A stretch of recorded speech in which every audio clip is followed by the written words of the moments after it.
सातारा जिल्ह्यात दुष्काळी भागातल्या माण तालुक्यामध्ये मान्सूनपूर्व पाऊस झालाय। पावसामुळे अनेक बंधारे तलाव मे महिन्यातच भरून ओसंडून वाहायला लागलेत। यापैकी महत्त्वाचा समजला जाणारा माणगंगा नदीवरील आंधळी धरण हे देखील ओसंडून वाहू लागले।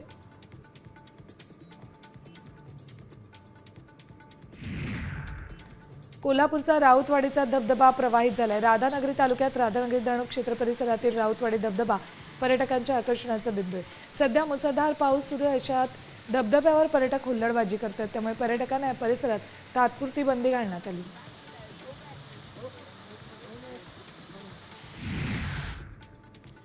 अक्कलकोट तालुक्यातील भीमा नदीत पाणी सोडल्यामुळे हिळी हा बंधारा दुथडी भरून वाहतोय। गावातील ओढ्याची पाणी पातळी वाढल्यामुळे अनेक बंधारे पाण्याखाली गेलेत।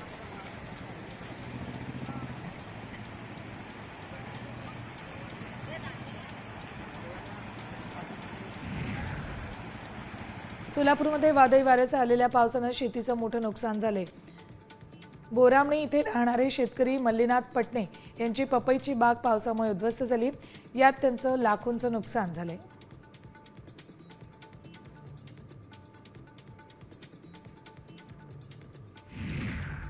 कोल्हापूरच्या ग्रामीण भागात पावसाचा जोर कायम आहे, त्यामुळे शेतीच्या मशागतीची तसंच पीक पेरणीची कामं पूर्णतः ठप्प झाली आहेत। शेतात पाणी साचले, त्यामुळे अजून पुढचे 8 ते 10 दिवस पेरणी करता येणार नाही।